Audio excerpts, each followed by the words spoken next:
राधे राधे दोस्तों, आज मैं आपके लिए एक बहुत ही अद्भुत किस्सा लेके आया हूँ।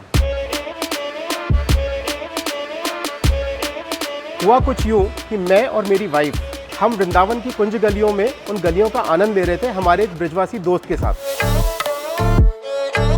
कुछ किस्से और कहानियाँ सुन रहे थे कि जैसे कि ठाकुर जी वहाँ पे साक्षात दर्शन देते हैं अगर आपके मन में उनका चिंतन हो।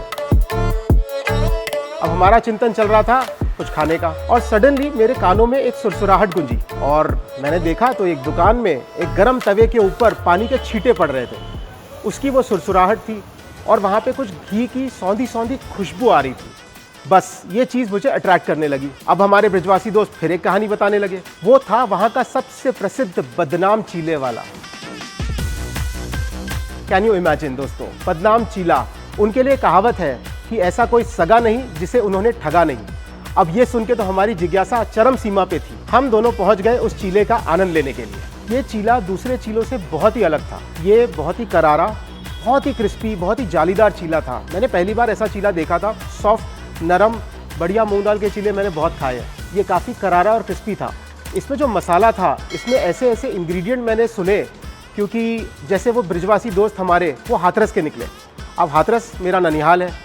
कुछ ब्रिज भाषा में हमारी बातचीत हुई तो रेसिपी बाहर आ गई। अब वो रेसिपी में ऐसी ऐसी इंग्रेडिएंट्स थी जो मैंने कभी सोचा नहीं था कि चीले में भी जाती होगी। तो मैंने सोचा नामी गिरामी चीले तो हमने बहुत खाए, चलिए ये बदनाम चीले का भी जायका उठाते हैं। और फिर वो चीले की मैंने जो मेकिंग देखी, उसका जो बनाने का तरीका देखा, मुझे लगा कि आप तक ज़रूर पहुँचाना चाहिए। तो आइए बनाते हैं हमारा बदनाम चीला।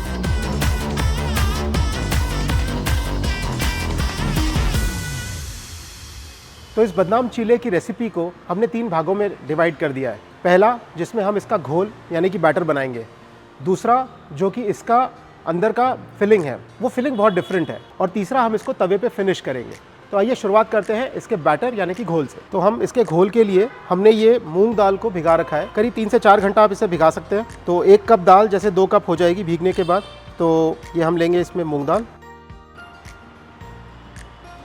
इसमें हम डालेंगे 1 या 2 हरी मिर्चें। आप अपने टॉलरेंस के हिसाब से और मिर्च आपकी कितनी तीखी है उसके हिसाब से भी डाल सकते हैं। मैंने 2 मिर्च डाली है। करीब 1 इंच जितना हम डालेंगे इसमें अदरक का टुकड़ा। थोड़ा भुना हुआ जीरा, आप समझ लीजिए करीब आधा टीस्पून। इसमें हम डालेंगे नमक, जो कि मैं हमेशा बोलता हूँ कि आप अपने टेस्ट के हिसाब से डालिए, मेजरमेंट पे मत जाइए। सबका अपना अपना अलग अलग टॉलरेंस होता है। और हींग, इसको आप पिसते टाइम पे भी मिला सकते हैं, बाद में भी मिला सकते हैं, आपकी इच्छा। एक ज़रूर मैं एक टिप देना चाहूँगा। ये तो जैसे कि मैं मूंग दाल की रेसिपी वहाँ से लेके आया था उन ब्रिजवासियों से, पर आपको इसको एक्चुअल में अगर काफ़ी क्रिस्पी करना है और आप परेशान है कि क्रिस्पी कैसे करें, तो उसके लिए आप इसमें थोड़ा सा चावल डाल सकते हैं। तो जैसे कि आपने 1 कप अगर उसमें मूंग दाल ली थी, तो आप थोड़ा सा करीब 1 टेबल स्पून उसमें चावल ऐड कर दीजिए, भीगा हुआ। ये हमारा काफ़ी स्मूथ बैटर जो है ये पिस के रेडी है। आप इसमें जितना पानी कम डालेंगे उतना अच्छा है, फिर आप कंसिस्टेंसी बाद में एडजस्ट कर पाएंगे इसकी। अगर आपने ज़्यादा पानी डाल दिया और फिर वो ज़्यादा पतला हो गया तो फिर आप उसकी कंसिस्टेंसी एडजस्ट नहीं कर पाएंगे। अगर आप तुरंत इसका चीला बनाना चाहते हैं तो आप पीसते टाइम पे नमक, हींग जो भी डालना चाहे डाल दीजिए। अगर आप थोड़ी देर बाद बनाना चाहते हैं तो दाल पिसी हुई में सिर्फ हरी मिर्ची और अदरक डाल के पीस लीजिए और ये सारी चीज़ें बाद में डालिएगा। इसमें हम थोड़ी सी हल्दी डालेंगे, एक अच्छा कलर और एक अच्छा खुशबू भी आता है इससे। थोड़ा पानी ऐड करेंगे कंसिस्टेंसी मिलाने के लिए। हमारा ये बैटर अब रेडी है।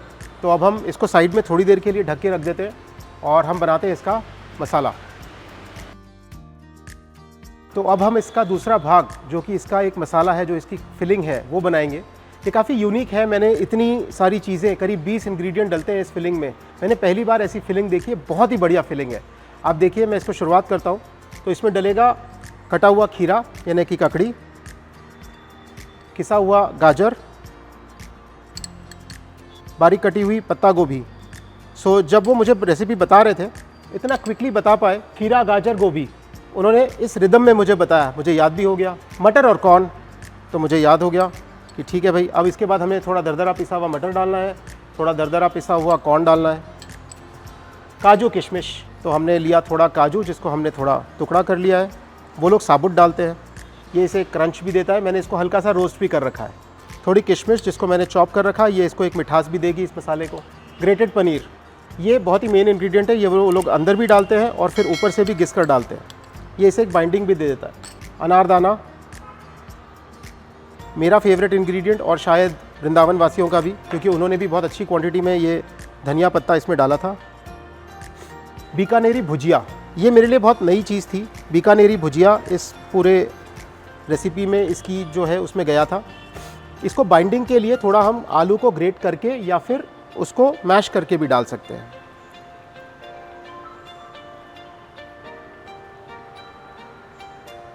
इसमें हम डालेंगे जो इन्होंने हमें बताए थे 7 मसाले, नमक, काला नमक,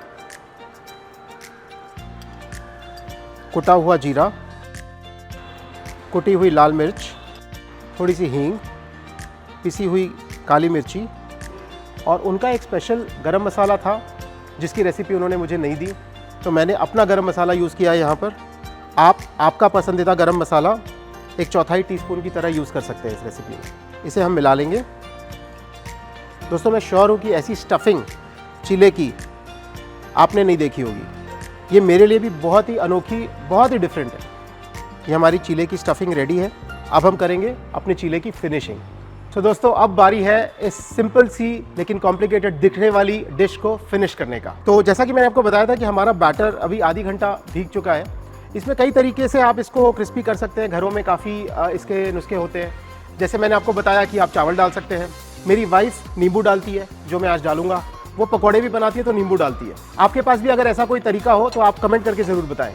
तो हम इसमें थोड़ा नींबू डालेंगे जिससे कि ये हमारे डोसे को थोड़ा क्रंची क्रिस्पी कर देगा।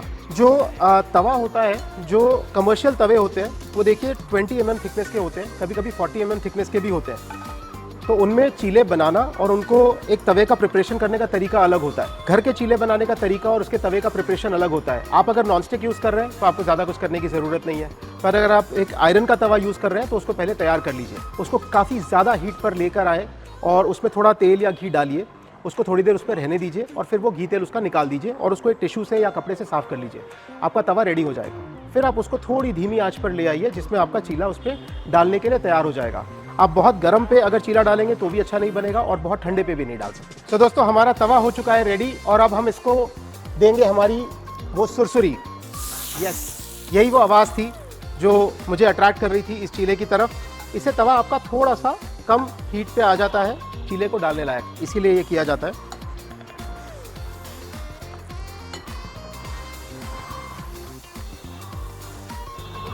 आप जितना पतला इस चीले को डालेंगे उतना ही ये करारा बनेगा, क्रिस्पी बनेगा और आपको इसमें मज़ा आएगा। थोड़ा हम इस पर डालेंगे घी। ये वो घी की खुशबू थी, सौंधी सौंधी, जो हमें उस तवे से आ रही थी। आजकल खाने में बटर का बहुत यूज़ होने लगा है। हमारे ब्रजवासी भाइयों ने हमें बताया कि वो लोग इसके ऊपर घी और बटर दोनों डालते हैं, यानी कि मक्खन। अब कृष्ण भगवान को पसंद भी था और ब्रजवासी तो बढ़िया क्वांटिटी में खाते हैं। आपसे भी मेरा ये बोलना है कि बहुत सोचिए मत, घी खाया, बटर खाया, एज फार एज आप उसको जला सकते हैं, आप ज़रूर खाइए। अगर आपकी कोई एक्सरसाइज नहीं है, आप एकदम ही लेथार्जिक हैं, तो फिर अलग बात है। बट आप घी और बटर अच्छी मात्रा में खा सकते हैं रोज़। हमारे सात्विक में तो ऐसा ही कहना है। इसको हम बढ़िया से करारा पकने देंगे। ये आ गई हमारी बटर की क्यूब, जो वहाँ के हमारे ब्रजवासी भाइयों ने इस पर डाल रखी थी। शायद यही इस चीले को इतना कड़क भी करता है। जो करारापन है वो एक अच्छा अमाउंट में इसमें फैट जाता है, और दाल अगर सही से भीगी हो तो वो अपने आप ही एक जालीदार एक टेक्सचर इस पर क्रिएट कर देती है। आप इसको कम आंच पे बनाइएगा जिससे कि ये बढ़िया करारा और क्रिस्पी हो जाए। ये किनारे आराम से आसानी से छोड़ता हुआ हमारा मूंग दाल का बदनाम चीला। वहाँ पर एक और आवाज़ आती रहती है, ये आवाज़ आपको उनकी तरफ अट्रैक्ट करती है। ये हल्का सा सिक चुका है। अब हम इसके ऊपर डालेंगे हमारा बदनाम मसाला। मुझे ये नाम बहुत फैसिनेट कर रहा है। उन्होंने बड़े प्यार से इसे इसके ऊपर बिछाया, तो मैं भी वही करूँगा। इस चीले में सारा खेल ही इस मसाले का है। ये मसाला लगा के हम इसके ऊपर डालेंगे भुजिया, हमारा फेवरेट इंग्रेडिएंट कटा हुआ धनिया और ग्रेटेड पनीर। इसको तो बिछा दिया जाएगा इस पर।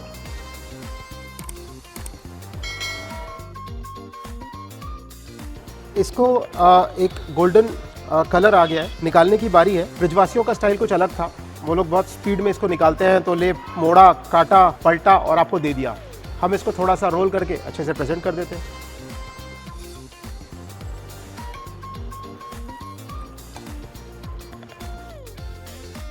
हमारा चीला एकदम रेडी हो चुका है, एकदम करारा और क्रिस्पी हो चुका है, जैसा हमने वहाँ एकदम चखा था। इसे हम सर्व करेंगे मीठी और हरी चटनी के साथ, जैसा वहाँ पर भी हुआ था। और अब ये जाएगा हमारे ठाकुर जी को भोग लगने।